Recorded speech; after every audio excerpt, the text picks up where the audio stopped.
നമസ്തേ. കഥകളതി സാഗരത്തിലേക്ക് സ്വാഗതം. നമ്മളിപ്പോൾ വടക്കൻ പാട്ടിലെ കുറച്ച് കാര്യങ്ങളൊക്കെ അറിയാം. ചില വീരന്മാരെ പറ്റി അറിയാനുള്ള ഒരു യാത്രയിലാണല്ലോ. ഇപ്പോൾ തച്ചോളി മാണിക്യത്ത് ഒതേനക്കുറുപ്പിനെ പറ്റി പറയുന്നത്. ഒതേനക്കുറുപ്പിൻ്റെ ജീവിതത്തിലെ പല പല സംഭവങ്ങളെപ്പറ്റി പറയുകയാണെങ്കിൽ പലപ്പോഴായി പല പല സ്ഥലങ്ങളിൽ നിന്ന് പല പുസ്തകങ്ങളിൽ നിന്നും വായിച്ചതൊക്കെ ആയിട്ടുള്ള കഥകൾ ചിലതൊക്കെ എനിക്ക് ഓർമ്മയുള്ളത് പറയാം. വളരെ സരസമായൊരു സംഭാഷണം.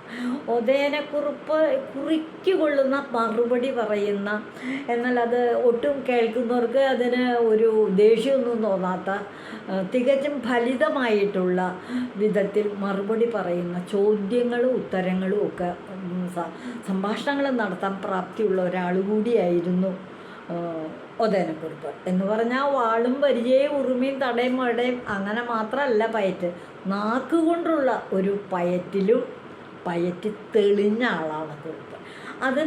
അത് തെളിയിക്കുന്ന ഒരു കഥയാണ് പാറക്കടവത്തമ്മ എന്ന് പറയുന്ന ഒരു പ്രായമുള്ള സ്ത്രീ ഉണ്ടായിരുന്നു എന്ന്. ഒതേനക്കുറുപ്പിന് താമസിച്ചുകൊണ്ടിരിക്കുന്നതിൻ്റെയൊക്കെ കുറച്ച് ദൂരം മാറിയിട്ട് അമ്മ പറയുന്ന എല്ലാവരും തന്നെ പറയുന്നത് പാറക്കടവത്തമ്മ എന്നാണ്. കുറച്ച് പ്രായമായ സ്ത്രീയാണ്. ഉദയനൻ ചെറുപ്പക്കാരനല്ലേ. 32ാമത്തെ വയസ്സിൽ മരിച്ചുപോയി ഉദയനൻ. അപ്പോൾ അതിലും പ്രായം കുറഞ്ഞ ആളല്ലേ. അങ്ങനെ ഇരിക്കെ ഒരു ദിവസം ഇങ്ങനെ വെറുതെ ഇരുന്ന ഓരോ കാര്യങ്ങൾ വിചാരിച്ചോണ്ടിരുന്നപ്പോൾ പാറക്കടവത്ത് അമ്മയൊന്ന് പോയി കാണാം എന്നൊരു തോന്നൽ വന്നു. ഉടൻ തന്നെ അങ്ങോട്ട് പോയി. അപ്പം ഞാൻ ഇതിലെ പല ഭാഗങ്ങളും പറയണം. ആ ചോദ്യവും ഉത്തരവും ആ അമ്മയും ഈ ഉദയനനും തമ്മിലുള്ള ഒരു സംഭാഷണമാണ് പറയുന്നത്. അത് ആ വടക്കൻ പാട്ടിൻ്റെ ഈരടികൾ എന്ന് പറയുന്നത് ഒരു പ്രത്യേക ഇമ്പത്തിൽ, പ്രത്യേക ഈണത്തിൽ, വളരെ സിമ്പിളായ ലഘുവായ പദങ്ങൾ ഉപയോഗിച്ചുണ്ടാക്കുന്ന ഒന്നാണ് വടക്കൻ പാട്ട്. ഓരോ വടക്കൻ പാട്ടും ആരാ എഴുതിയത്, എന്താ എഴുതിയതെന്നൊന്നും അറിയില്ല. വാമൊഴിയായി ഇങ്ങനെ പലരിൽ നിന്നും കേട്ടിട്ട് അതിൻ്റെയൊക്കെ ഒരു കളക്ഷനാണെന്ന് നമ്മൾ വായിച്ചുകൊണ്ടിരിക്കുന്നതും അറിഞ്ഞുകൊണ്ടിരിക്കുന്നതും. അപ്പോൾ പാറക്കടവത്ത് അമ്മയുടെ അടുത്തേക്ക് അങ്ങോട്ട് പോകാൻ വേണ്ടിയുള്ള തച്ചോളി ഉദയനൻ്റെ ഒരു ഒരുക്കമാണ്. തച്ചോളി കുഞ്ഞോദേനൻ വന്നു, നേരത്തൊരു പിടി ചോറുമുണ്ടേ. വേഗം പോയി ഊണങ്ങോട്ട് കഴിച്ചു. കയ്യാലെ വായിൽ സുഖം വരുത്തി, തൻ്റെ പടിഞ്ഞാറ്റേ ചെന്നോദേനൻ. ഉറിയിലെ കുടുക്കാമുഖം തുറന്നു. ഉറിയിൽ തൂക്കിയിടും പണ്ടൊക്കെ തറവാടുകളിലെ കുടുക്ക, മണ്ണ് കൊണ്ട് ഉണ്ടാക്കിയിട്ടുള്ള കുടുക്കകൾ. ആ കുടുക്കയുടെ മുഖം അങ്ങ് തുറന്നു. എന്നിട്ട് അതിനകത്ത് സൂക്ഷിച്ചിരിക്കുന്ന എന്താണെന്നറിയാമോ? ഏലത്തരിയും നുള്ളും ചുക്കും വാരി. ഏലക്ക ഇട്ടിട്ടുണ്ട്, ചുക്കിട്ടിട്ടുണ്ട്. അതൊക്കെ ഒരു നുള്ളെടുത്ത് വായിക്കകത്തിട്ടു. അതായത് ഊണ് കഴിഞ്ഞതിന് ശേഷം ചിലർ മുറുക്കും, ചിലർ വെറ്റില അടക്കയും പാക്കുമൊക്കെ കൂട്ടി, ചിലർ ഈ ഏലത്തരിയും ഏലക്കായും ചുക്കും ഒക്കെ കൂടെ.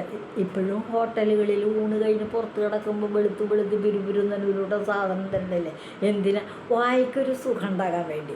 പണ്ട് കാലത്തെ നമ്മുടെയൊക്കെ ഭവനങ്ങളിൽ ഉണ്ടായിരുന്ന കാലം 500 വർഷങ്ങൾക്ക് മുമ്പ് ജീവിച്ചിരുന്നവരാണ് ഈ ഉദയനനും കോമപ്പും ഒക്കെ. അപ്പോൾ ഉറിയിലെ കുടുക്കാമുഖം അങ്ങോട്ട് തുറന്നിട്ട് ഏലത്തരിയും നുള്ള ചുക്കും വാരി, ഏലക്കയും ചുക്കും കൂടി വായിൽ നിറയിട്ടു ചവച്ചോദേനൻ. വായിലിട്ട് വെറുതെ ഒന്നും അങ്ങോട്ട് ചവച്ചു. അപ്പം എന്താ അതുകൊണ്ട് സാധിച്ചത്? നാവിനു നല്ല തണുപ്പും കിട്ടി, പല്ലിനു നല്ല എരിവും കിട്ടി. വായിക്കാകെ ഒരു സുഖം, ഒരു തരിപ്പും ഒരെരിവും ഒക്കെ. മുണ്ടും കൊടായുമേടുത്തോദേനൻ, വടിയും പരിചയുമെടുത്തോളന്ന്. വടിയെടുത്തു. പടിയും പാടി പുരായിട കടന്ന് പാറക്കടവത്ത് പോകുന്നല്ലോ. അങ്ങനെ പാറക്കടവത്ത് വലിയ മാളിക വീട്ടിൽ ചെന്നു. ഊണും കഴിച്ച് മുണ്ടൊക്കെ മാറി സാധാരണ പോലെ ചെന്നു. അവിടെ ചെന്നപ്പോൾ അവിടുത്തെ സ്ഥിതി എന്താ? ഈ അമ്മ, പ്രായമായ അമ്മ, പാറക്കടവത്തമ്മ വടിക്കിനി ഭാഗത്തിരിക്കുന്നമ്മ, ഉദയനനെ കണ്ടാലേ കാണുന്നമ്മ. വരുമ്പോഴേ കണ്ടു. വടിക്കിനി ഭാഗത്ത് ഇരുന്നിട്ട് ഇങ്ങനെ നോക്കിയപ്പോൾ കണ്ടു, പടിയും പടിപ്പുര ഇടകടന്ന്, പടിപ്പുര കടന്ന ഒരാൾ വരുന്നുണ്ട്. ഉദയനനെ ആണെന്ന് മനസ്സില്ല. അന്നേരത്തമ്മല്ലേ ചോദിക്കുന്നു, അമ്മ അവിടെ ചെന്ന് കയറിയ വഴിക്ക് അമ്മ ചോദിക്കണം, തച്ചോളി കോമക്കുറുപ്പിൻ്റെ അനുജൻ വന്നു. അപ്പോൾ ആളെ എനിക്ക് മനസ്സിലായി എന്നുള്ള മട്ടിൽ അമ്മ എന്ന് പറഞ്ഞു, നീ തച്ചോളി വീട്ടിൽ കോമക്കുറുപ്പിൻ്റെ അനുജനാണല്ലോ. അതാണ്. അത് തന്നെയല്ല, പിന്നെയോ കാവിലെ ചീരുവിൻ്റെ ബന്ധു വന്നു. കാവിലെ ചീരുവമ്മയുടെ മകളെ ചാത്തോത്തമ്മ എന്ന് പറയണം. കാവിലും ചാത്തോത്ത് ചീരുവമ്മയുടെ മകളെയാണ് ഉദയനൻ വിവാഹം ചെയ്തിരിക്കുന്നത്. അപ്പോൾ ആ ചീരുവിൻ്റെ കാവിലെ ചീരുവിൻ്റെ ബന്ധു വന്നു. നീ ബന്ധുവാണ്, എനിക്ക് മനസ്സിലായി. പിന്നെയോ തച്ചോളി ചിരുവിൻ്റെ ആങ്ങള വന്നു. ഉണിച്ചാറ എന്ന് പറയുന്ന ഒരു പെങ്ങളുണ്ട് ഉദയനന്. അപ്പോൾ ഈ പാറക്കടവത്ത് അമ്മ പറയാം, നീ ഉണിച്ചാറയുടെ ആങ്ങളെയാണെന്ന് എനിക്കറിയാം. ഉണിച്ചാറ സ്നേഹപൂർവ്വം ചീരുന്ന് വിളിക്കാറുണ്ട്. അപ്പോൾ ഉണിച്ചിരുത എന്ന് വിളിക്കും. അപ്പോൾ അതുകൊണ്ട് ആങ്ങളെയും വന്നു, എനിക്ക് മനസ്സിലായി ഇതിലാന്ന്. ഉടനെ അത് തച്ചോളി ചിരുതിൻ്റെ ആങ്ങളെ വന്നു. വന്നേടം വന്നങ്ങീരിക്കോദേന. അത് കഴിഞ്ഞിട്ട് പറയാം, അവിടെ തൊട്ടാണ് ഇനി അവർ തമ്മിലുള്ള സംഭാഷണത്തിൻ്റെ ആ ഹാസ്യഭാവം നിറയും. വന്നേടം വന്നങ്ങീരിക്കോദേന. അമ്മ പാറക്കടവത്ത് അമ്മ പറയാം. അപ്പോൾ ഉദയനൻ അതിന് മറുപടി പറയുന്നത് എന്താണെന്നറിയാമോ? അപ്പോൾ പറയുന്നു കുഞ്ഞോദയന്. എന്താ പറയുന്നത്? വന്നേടം വയ്യാലൊഴിഞ്ഞു പോയി. വന്നേടം വന്ന് അമ്മ ഇരിക്കാൻ പാറക്കടവത്തമ്മ എന്നോട് വന്നേടം വന്ന് ഇരിക്കാൻ പറഞ്ഞ ഞാനെങ്ങനെ ഇരിക്കും? വന്നേടം വയ്യാലൊഴിഞ്ഞു പോയി വെച്ചാൽ മരിച്ചു പോയി. വന്നേടം എന്ന് പറയണത് ആരെയാ? എവിടുന്നാ നമ്മളൊക്കെ വരണേ? അമ്മയുടെ വയറ്റിൽ നിന്ന് അല്ലേ? ഞാൻ അമ്മയുടെ വയറ്റിൽ നിന്ന് വന്ന ആളാണ്. ഞാനിപ്പോൾ എങ്ങനെയാണ് അമ്മയുടെ മടിയിൽ അമ്മയുടെ അടുത്ത് പോയി ഇരിക്കണത്? വയ്യാലൊഴിഞ്ഞു പോയി, അമ്മ മരിച്ചു പോയി. അപ്പോൾ ഈ പാറക്കടവത്ത് അമ്മ പറയുന്നിടത്ത് എനിക്ക് ഇരിക്കാൻ പറ്റുമോ? വന്നേടം വയ്യാലൊഴിഞ്ഞു പോയി. അമ്മയ്ക്ക് അപ്പോൾ അങ്ങനെ ഒരു മറുപടി കൊടുത്തു. ഉടൻ തന്നെ പറയുന്നത് എന്താണ്? വാളും വച്ചാടേയിരിക്കോദേന. നിൻ്റെ കയ്യിൽ വാളുണ്ടല്ലോ, ആ വാളവിടെ വച്ചിട്ട് അമ്മ വിചാരിച്ചതെന്ന് വെച്ചാൽ വാള് താഴ്ത്ത് വെച്ചിട്ട് നീ അവിടെ ഇരിക്കോദേന എന്നാണ് പറയണത്. അപ്പോൾ ഉടൻ തന്നെ അതിന് ഒരു കുസൃതിയായ വിധത്തിൽ ഉദയനം പറയാണ്, വാളും മേലിരുന്നാലോ ചന്തി മുറിയും. ഞാൻ ഈ വാള് വെച്ചിട്ട് അതിൻ്റെ മുകളിൽ കയറിയിരുന്ന എൻ്റെ ആസനം മുറിഞ്ഞു പോവില്ലേ? എന്തെന്നാ അമ്മ ഈ പറയണേ എന്ന് പറഞ്ഞു. അപ്പോഴും പാറക്കടവത്ത് അമ്മ വിട്ടുകൊടുത്തില്ല. ഉടൻ തന്നെ പറഞ്ഞു, മുണ്ടിട്ടിരിക്കപ്പ കുഞ്ഞോദേന. നീ ആ മുണ്ട ഇട്ടിട്ട് അവിടെ ഇരിക്കുക സൽക്കരിക്കുകയാണ് വിളിച്ച് ഇരിക്കാൻ പറഞ്ഞു. അത് ശരി, ഇപ്പം എന്നോട് ഇവിടെ മുണ്ടിട്ടിരിക്കാനാണ് പറയണേ. ഉടൻ തന്നെ മുണ്ടിട്ടിരിക്കുന്നത് ആരാ? ഞാനെങ്ങനെയാണ് മുണ്ടിട്ടിരിക്കുന്നത്? മുണ്ടിട്ടിരിക്കാൻ ഞാൻ കണിയാനല്ല. കണിയാന്മാരെന്ന് പറയണ ഈ രാശിയൊക്കെ നോക്കണം, ചക്രം വെച്ച് നോക്കണം, ജാതകം നോക്കണം ഒരു വിഭാഗം ഉണ്ടെന്ന് സമുദായത്തിൽ. അവരെവിടെയെങ്കിലും ചെന്നാൽ അവർക്ക് ഇട്ടിരിക്കാൻ പായൊന്നും കൊടുക്കില്ല. അവരെന്ത് ചെയ്യും? രണ്ടാം മുണ്ടായിട്ട് തോളിലിട്ടേക്കണം, ആ മുണ്ട അങ്ങോട്ട് താഴ്ത്തിട്ടിട്ട് ആ മുണ്ടിലായിരിക്കുക.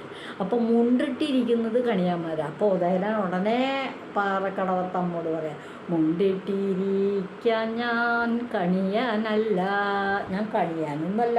പിന്നെ എങ്ങനെ? അപ്പോൾ ഉടൻ തന്നെ അമ്മ പറഞ്ഞു അതിന് മറുപടി ആയിട്ട്, പലയും വച്ചാടേയിരിക്കോദേന. നീ എന്നാ പലക എടുത്തിട്ടിട്ട് അവിടെ ഇരിക്കും. ഇനിയിപ്പോൾ മുണ്ടിട്ടിരിക്കാൻ കണിയാനല്ലെങ്കിൽ വേണ്ട. ഉടൻ തന്നെ പലകയിട്ടിരിക്കാൻ പറഞ്ഞു. അപ്പോൾ ഉടൻ തന്നെ ഉദയനം പറയാണ്, പലകയിലിരിക്കാൻ ഞാൻ എംബ്രാനല്ല. പലകയിലിരിക്കണത് ആരാ? എംബ്രാന്മാർ എന്ന് പറഞ്ഞാൽ ബ്രാഹ്മണർ. ക്ഷേത്രത്തിൽ പൂജകളൊക്കെ ചെയ്യുന്ന എംബ്രാന്തിരി എന്ന് പറയുന്ന ഒരു വിഭാഗം ഉണ്ടായിരുന്നു സമൂഹത്തിൽ. ഇപ്പോഴും ഉണ്ട് അവരൊക്കെ പൂജയ്ക്കൊക്കെ ശാന്തി നടത്തി നടക്കുന്നുണ്ട്. അപ്പോൾ പലകയിട്ടിരിക്കാൻ ഞാൻ എംബ്രാനല്ല, പിന്നെ എങ്ങനെ ഞാൻ പലകയിട്ടിരിക്കണേ എന്ന് പറഞ്ഞു. അപ്പോൾ അമ്മയ്ക്ക് അല്പം ദേഷ്യം വന്നു. അമ്മ ഉടനെ തന്നെ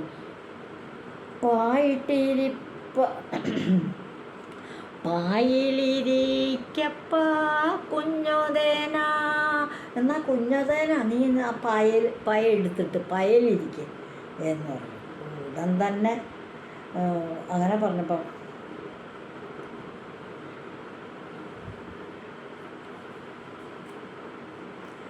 അത് കേട്ടപ്പോൾ ഉദയന് തോന്നി പായിട്ടിരിക്കാൻ പറഞ്ഞു. അത് മാന്യതയാണ്.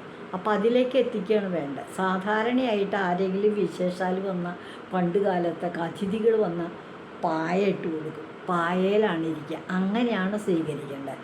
പാറക്കടവത്തമ്മ ആദ്യമേ തന്നെ പായലിരിക്കാൻ പറഞ്ഞെങ്കിൽ പായലിരുന്നല്ല. പായിട്ട് എല്ലാ വീടുകളിലും പായ ഇരിക്കുന്നുണ്ടാവും, ചുരുട്ടി വെച്ചിട്ടുണ്ടാവും. ഒരു പായ എടുത്ത് പുറത്തിടുക, അതിലിരിക്കുക. അതാണ് അതിഥികൾ വരുമ്പോഴത്തെ ഒരു രീതി. അപ്പോൾ ഇപ്പം ഇതൊക്കെ പറഞ്ഞിട്ട് ആദ്യം ഓരോന്നൊക്കെ പറഞ്ഞ് കുസൃതികളൊക്കെ പാറക്കടവത്തമ്മ ഇങ്ങോട്ടും പറഞ്ഞു, ഉദയൻ അങ്ങോട്ടും പറഞ്ഞു. പായിലിരിക്കപ്പ കുഞ്ഞോദേന, പായിലിരിക്കാൻ പറഞ്ഞ വഴിക്ക് പായിലിരിക്കുന്നു കുഞ്ഞോദേനൻ. വേഗം പായെടുത്ത് പായലിരുന്നു. അത് കഴിഞ്ഞപ്പോൾ പിന്നെ അടുത്തതായിട്ട് അത്താഴമുണ്ടോ നീ കുഞ്ഞോദേന, നീ ഊണ് കഴിച്ചോ? ദൈകണ്ട അത്താഴമുണ്ടിട്ടും വന്നതമ്മേ. ഞാൻ അത്താഴം ഉണ്ടട്ടെ കേട്ടോന്ന്. അത്താഴത്തിൻ നിന്നെന്തു കറിയുന്നപ്പ, അത്താഴത്തിനെന്തു കറിയുന്നപ്പ. എന്നാൽ അത്താഴത്തിന് എന്തായിരുന്നു കറി? അയില വറുത്തു പൊരിച്ചതമ്മേ. അയില വറുത്ത് പൊരിച്ചിട്ടുണ്ടായിരുന്നു. അത് കൂട്ടിയിട്ടാണ് ഞാൻ ഊണ് കഴിച്ചത്. അത് കഴിഞ്ഞപ്പോൾ ചോദിച്ചു, ഓഹോ അങ്ങനെയാണോ? എന്നാൽ തൈര് കലക്കുമ്പം പൊന്തുന്നെന്ത്? തൈര് കലക്കുമ്പോൾ എന്തെന്നാ പൊന്തുക? അയില വറുത്തു, ശരി, ആ പൊന്തുന്നു. തൈര് കലക്കുമ്പം പൊന്തുന്നത് മന്തും കലോലൻ്റെ കുഞ്ഞോദേന. അപ്പം അമ്മയോട് അങ്ങോട്ട് ചോദിക്കുക, തൈര് കലക്കുമ്പോൾ എന്താ അമ്മയെ പൊങ്ങാന്ന് ചോദിച്ചപ്പോൾ അമ്മ അങ്ങോട്ട് പറയണ മറുപടിയാണ്, മന്തും കോലല്ലെൻ്റെ കുഞ്ഞോദേന. മന്തും കോലെന്ന് വെച്ചാൽ ഈ കടകോല്, അതല്ല ഈ പൊന്തി വരണേ. അതിൻ്റെ ആ മന്തും കോലെന്ന് പറയും കടകോലിന്. മന്ത് എന്ന് പറയണത് ആ കൈര് കലക്കൻ്റെ തൈര് കടകോലിൻ്റെ അടിവശത്തെ ഒരു ആകൃതിയിലുള്ള ഒരു മത്തുണ്ടാവും, അതാണ് കടകോല്. അതിൻ്റെ മന്തും കോലാണ് പൊങ്ങുക തൈര് കലക്കുമ്പോൾ. മന്തും കോലല്ലമ്മേ പൊന്തും വെണ്ണ. അപ്പോൾ അതാണ് അമ്മോട് പറയാം, മന്തും കോലൊന്നും അല്ല അമ്മേ, വെണ്ണയാണ് പൊന്തി വരണത്. പടിഞ്ഞാറ്റിയിലെന്തമ്മേ തേമനാന്മേ. ഈ പടിഞ്ഞാറ്റിയിലൊക്കെ എന്തായിരിക്കണേ? എന്താന്ന് വെച്ചാൽ അമ്മയും ചെന്നങ്ങു നോക്കുന്നേരം തച്ചോളി കുഞ്ഞിയോദേനല്ലേ. വേളയറക്കന്മാർ അന്നെൻ്റെ അമ്മേ തച്ചോളിയോമേന കുഞ്ഞോദേന. ചങ്കയരിഞ്ഞിട്ടു വെച്ചിട്ടതാ. അതായത് എന്തായിരിക്കണമെന്ന് വെച്ചാൽ പപ്പ ഇത് അവിടെ വടിക്കിരിയിൽ മറ്റുള്ളവർ ജോലി ചെയ്യുന്നതാണെന്ന് പറയണം. അങ്ങനെ എപ്പോഴും സരസമധുരമായിട്ട് സംസാരിക്കുന്ന ഒരാൾ കൂടിയാണ് ഉദയനൻ എന്നുള്ള ഒരു ജീവിതത്തിലെ ചില ഭാഗങ്ങളിൽ ചില ദിവസങ്ങളിൽ പാറക്കടവത്തമായിട്ട് മാത്രമല്ല മറ്റു പലരോടും ഹാസ്യരസത്തോടുകൂടി സംസാരിക്കാനുള്ള ഒരു കഴിവും കൂടി ഉദയനക്കുറുപ്പിനുണ്ടായിരുന്നു. അത്തരത്തിലുള്ള ഒരു സംഭാഷണമാണ് ഇന്ന് വടക്കൻ പാട്ടുകളിലെ ആ ശീലുകളിൽ തന്നെ ഞാൻ ഇവിടെ പറഞ്ഞത്. ഇത് പറഞ്ഞാൽ മാത്രമാവില്ലല്ലോ, അവർ തമ്മിലുള്ള സംഭാഷണത്തിൻ്റെ ലാളിത്യം മനസ്സിലാക്കുന്നതിനായിട്ടാണ് ഞാൻ ഇന്ന് ഈ വടക്കൻ പാട്ടിൻ്റെ ശീലുകളിലൂടെ ഇന്നത്തെ കഥ പറഞ്ഞത്. എല്ലാവർക്കും ഉദയനക്കുറുപ്പിൻ്റെ ജീവിതത്തിലെ നർമ്മരസം കലർന്ന ഈ സംഭാഷണം ഓർക്കാൻ സാധിക്കും, ആസ്വദിക്കാൻ സാധിക്കുമെന്നുള്ള പ്രതീക്ഷയോടെ നിർത്തുന്നു. എല്ലാവർക്കും ഇതുവഴി വന്നാലും ഇത്തിരി നേരം ഇരുന്നാലും കഥകൾ കേട്ടാലും കളിയായി പറയും കഥയാണേ ഇക്കാര്യം പറയും കഥയാണേ. നന്ദി.